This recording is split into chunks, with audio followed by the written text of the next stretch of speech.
Đấy. ហើយ Bạn đã chỉ đẹp xua bằng bộ đó này. Ngày nay hiếm trong chỉ đẹp xun ông pi bánh hà từ vô spawn này tích bọn này. Bánh hà từ vô spawn nhé. Thì ở đường bánh hà từ vô spawn này chỉ bánh hà đã miền bằng bộ mà chỉ luôn miền cao ngọt hà tới từ vô spawn và vậy còn lá để sống sót và là cái nào chỉ cái tên sự chuyện chẳng hạn á bạn rùa bánh hà từ vô spawn này cứ chỉ bánh hà bị còn từ mình quân phiệtในการปราบปรามสิ่งเจ็บจัง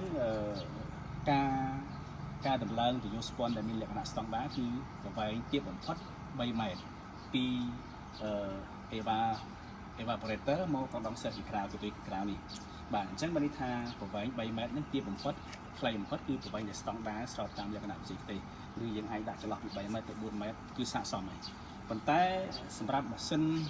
មួយចំនួនដែលយើងតម្លើងត្រឹម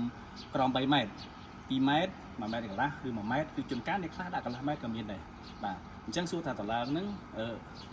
ម៉ាស៊ីនដំណើរការទេដំណើរការក៏ប៉ុន្តែបើយើងនិយាយអំពីលក្ខណៈបច្ចេកទេសស្តង់ដារបច្ចេកទេស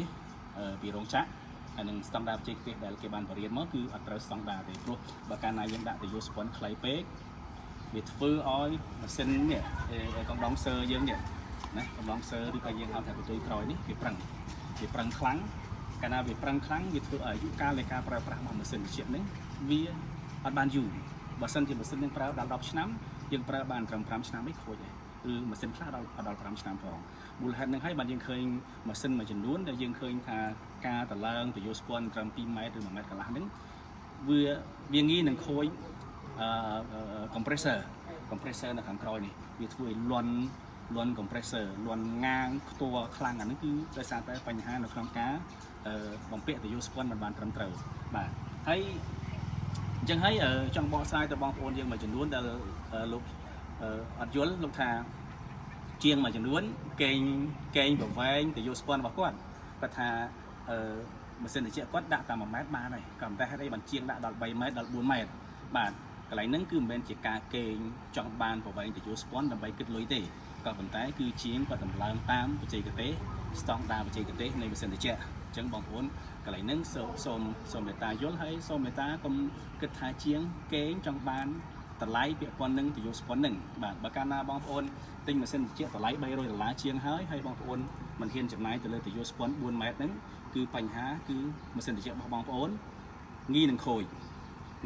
ប្រើប្រាស់មិនបានយូរអញ្ចឹងទេកន្លែងនេះគឺសូមបងប្អូនយល់ថាអានឹងគឺជាលក្ខណៈបច្ចេកទេសដែលយើងត្រូវតម្លើងតាមស្តង់ដារបច្ចេកទេសហើយសម្រាប់ការតម្លើងម៉ាស៊ីនត្រជាក់សម្រាប់ក្រុមការងាររបស់ខ្ញុំគឺរាល់ម៉ាស៊ីនដែលបើអតិថិជនគាត់ជាវពីខាងខ្ញុំហើយខ្ញុំតម្លើងជូនគឺខ្ញុំតម្រូវឲ្យបំពាក់ទៅយកស្ពាន់យ៉ាងទាបបំផុត3 ម៉ែត្រទៅ4 ម៉ែត្របើសិនជាភ្ញៀវគាត់អត់ព្រមយើងអត់ធានាជូនយើងតម្លើងជូនតាមតម្រូវការរបស់គាត់ប៉ុន្តែយើងអត់ធានាជូនទេក៏ប៉ុន្តែបើក្នុងលក្ខខណ្ឌដែលភ្ញៀវគាត់អនុវត្តតាមស្តង់ដារបច្ចេកទេសរបស់យើងគឺថាត្រូវតែបំពាក់ទៅយកស្ពាន់4 ម៉ែត្រយ៉ាងតិចឬក៏3 ម៉ែត្រយ៉ាងតិចអញ្ចឹងគឺយើងនឹងធានាជូនភ្ញៀវតាមស្តង់ដារបច្ចេកទេសបាទសូមអរគុណ